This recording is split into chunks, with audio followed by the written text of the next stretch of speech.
Dear viewers, আজ আমি আপনাদের সামনে নিয়ে আসছি অষ্টম শ্রেণীর গণিত ক্লাস। তো অষ্টম শ্রেণীর গণিত ক্লাস প্রথম অধ্যায় আছে হলো প্যাটার্ন।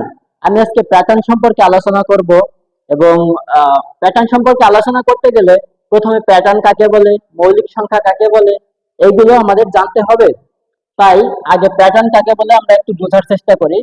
প্যাটার্ন কাকে বলে? কোন সংখ্যা, চিহ্ন, রং বা আকার যদি নির্দিষ্ট নিয়মে বা ছকে বারবার আসে তখন তাকে প্যাটার্ন বলা হয়। কোনো কিছু যদি বারবার রিপিট হয় বা একটার পর একটা চলে আসতেছে এরকম যদি হয় তাহলে সেই জায়গায় প্যাটার্ন তৈরি হচ্ছে। মৌলিক সংখ্যা কাকে বলে এটা আমরা সবাই জানি, তারপরে একটু দেখে নেই সংখ্যাটা। মৌলিক সংখ্যা এমন একটি সংখ্যা যে সংখ্যাকে এক এবং সেই সংখ্যা দ্বারা ছাড়া আর কোনো সংখ্যা দ্বারা ভাগ করা যাবে না। এখানে আমি যদি ধরি সাত, সাত একটি মৌলিক সংখ্যা। কিভাবে সাত মৌলিক সংখ্যা? এই সাতটাকে আমি এক এবং সাত দ্বারা ছাড়া আর কোনো কিছু দিয়ে ভাগ করতে বা বিভাজিত করতে পারবো না। তাই এই সাত একটা মৌলিক সংখ্যা। মৌলিক সংখ্যা এক থেকে 100 পর্যন্ত মৌলিক সংখ্যাকে কিভাবে আমরা বের করতে পারবো বা এক থেকে 100 পর্যন্ত মৌলিক সংখ্যা কয়টি আছে এটা আজকে আমরা জানতে পারবো। গণিত বইয়ের যে 2 নম্বর পৃষ্ঠা আছে, 2 নম্বর পৃষ্ঠায় একটা ছক আছে যে ছকে 1 থেকে 100 পর্যন্ত মৌলিক সংখ্যা আমরা পেয়ে যাব। ওইখানে 1 থেকে 100 পর্যন্ত মৌলিক সংখ্যা আছে মোট 26টি। আমরা গণিত বইয়ের 2 পৃষ্ঠায় একটু দেখে নেব। সংখ্যা শ্রেণীর নির্দিষ্ট সংখ্যা নির্ণয় করতে গিয়ে আমি কতগুলো সংখ্যা বসালাম? 3, 10, 17, 24 ও 31। এই সংখ্যাগুলোর পরবর্তী দুইটি সংখ্যা কি হবে সেটা আমরা কিভাবে বের করতে পারি একটু আমরা দেখে নেই।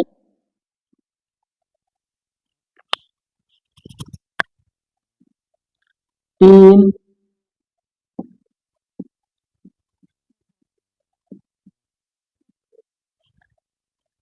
এখন একটু বিয়োগ করলে দেখতে পারবো 10 মাইনাস 3, এখানে আছে 7।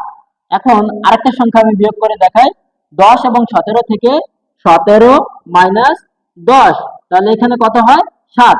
24 থেকে যদি আমি 17 বিয়োগ দেই তাহলেও 7 আসবে এবং 31 থেকে 24 যদি আমি বিয়োগ দেই তাহলে উত্তর 7ই আসবে।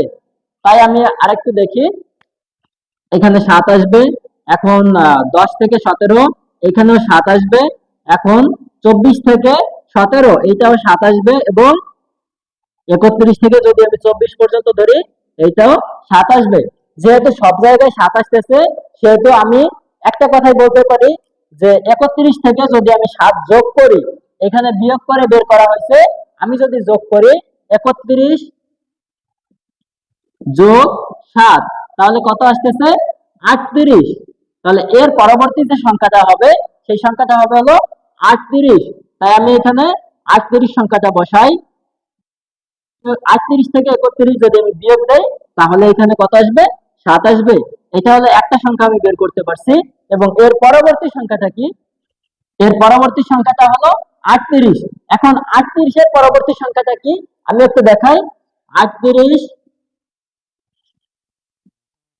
38 প্লাস 7 কত হয়? 45। আমরা কত বসাইতে পারি? 45 বসাইতে পারি। এখানে 45 এবং 38 এর মাঝখানে ফাঁকা আছে কত? 7। এর পরবর্তী সংখ্যা যদি আমি নির্ণয় করতে যাই তাহলে 7 যদি এরকম করে আমি যোগ করে দেই তাহলে আমার পরবর্তী যতগুলো সংখ্যা আমি নির্ণয় করতে যাব সবগুলোই সংখ্যা আমি নির্ণয় করতে পারবো। এখন এর পরবর্তী যে সংখ্যাটা আছে সেই সংখ্যাটা তোমাদের উদ্দেশ্যে বলতেছি, তোমরা এটা বের করে দেখাও। বের করে দেখাও এবং কমেন্ট বক্সে কমেন্ট করে দেখাও যে কার কার উত্তর হয়েছে, কার কার উত্তর হয় নাই। আমি অবশ্যই রিপ্লাই দিব। স্বাভাবিক ক্রমিক সংখ্যার যোগফল নির্ণয়। স্বাভাবিক ক্রমিক সংখ্যার যোগফল নির্ণয় আমরা কিভাবে করব আমরা একটু দেখে নেই। 1 থেকে 10 পর্যন্ত ক্রমিক স্বাভাবিক সংখ্যার যোগফল যদি আমি ধরি ক, তাহলে ক সমান সমান হবে 1 যোগ 2 যোগ 3 যোগ 4 যোগ 5, এভাবে করে 10 পর্যন্ত হবে।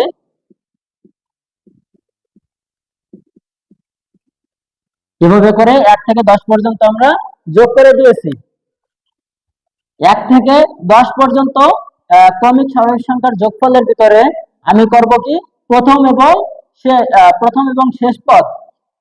শেষ পদ, যোগ করব। তাহলে আমাদের রেজাল্টটা কি আসে আমি একটু দেখে নেই। প্রথম ও শেষ পদের শেষ পদের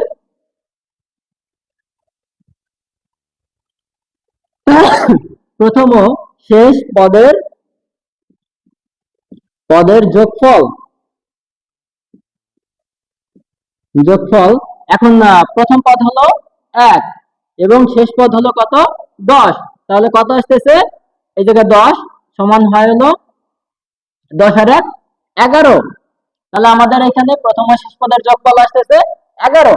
এখন এই পদ এবং এই দুইটা পদের যোগফল আমি বের করছি। এখন আমি করব কি, দ্বিতীয় পদ এবং তার পূর্ববর্তী পদ, মানে শেষ পদের যে আগের পদটা সেই পদটা আমি যোগ করে দেখি কি ফলাফলটা আসতেছে। এখন দ্বিতীয় ও এর শেষ পদের পূর্বের পদের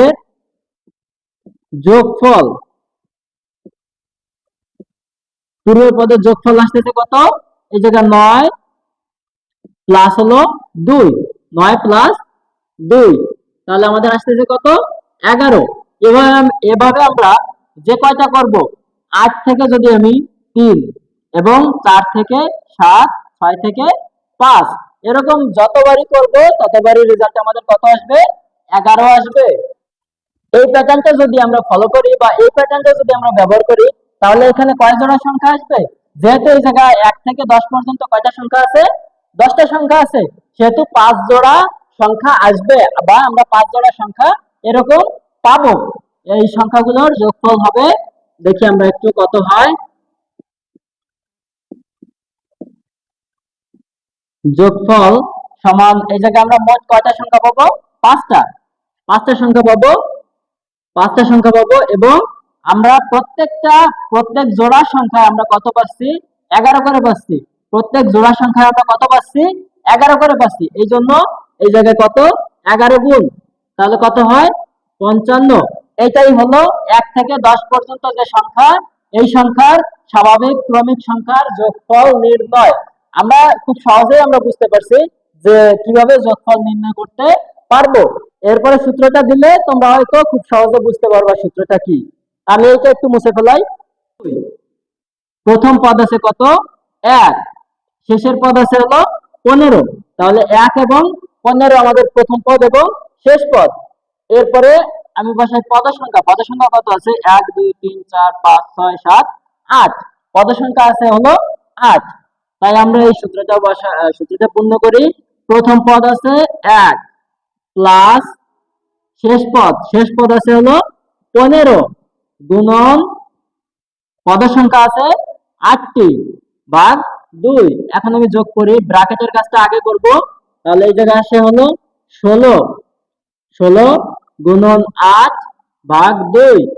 এখন কত আসছে উপরে, 6 থাক 48 এর 8, 8 এর 4, 8 এর 8, 9 10 11 12, 128 আসতেছে এবং ভাগ 2।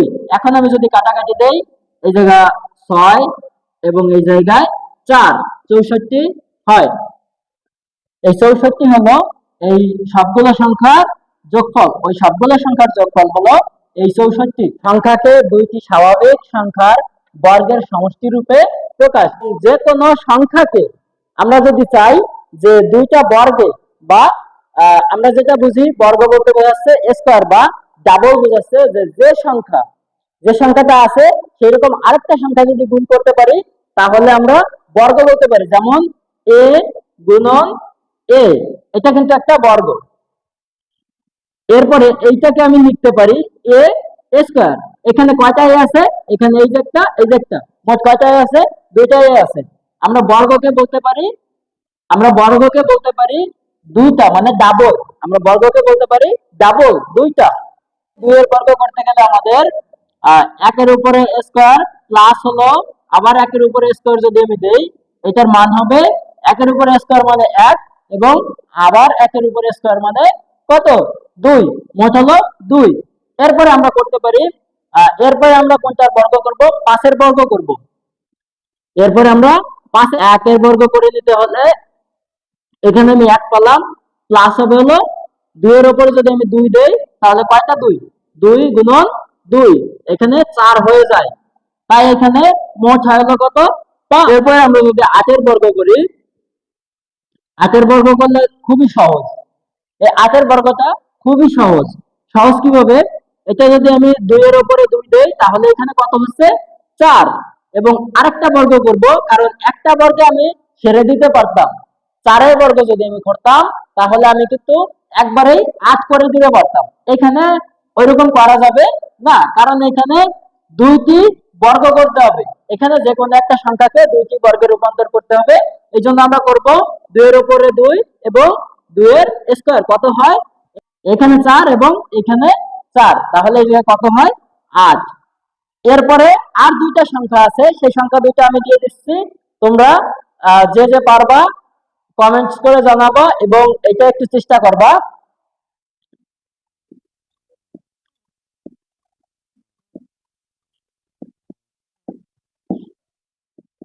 দুইটি বর্গ কত হবে? আরেকটা সংখ্যা আমি দিয়ে রাখি, 10 13, এবং যারা এটা করতে পারো তারা একটু করে দেখাবা। সেটা হলো আমি 50 এর একটা বর্গ দেই, এই 50 এর দুইটা বর্গ বের করে দেখাবা।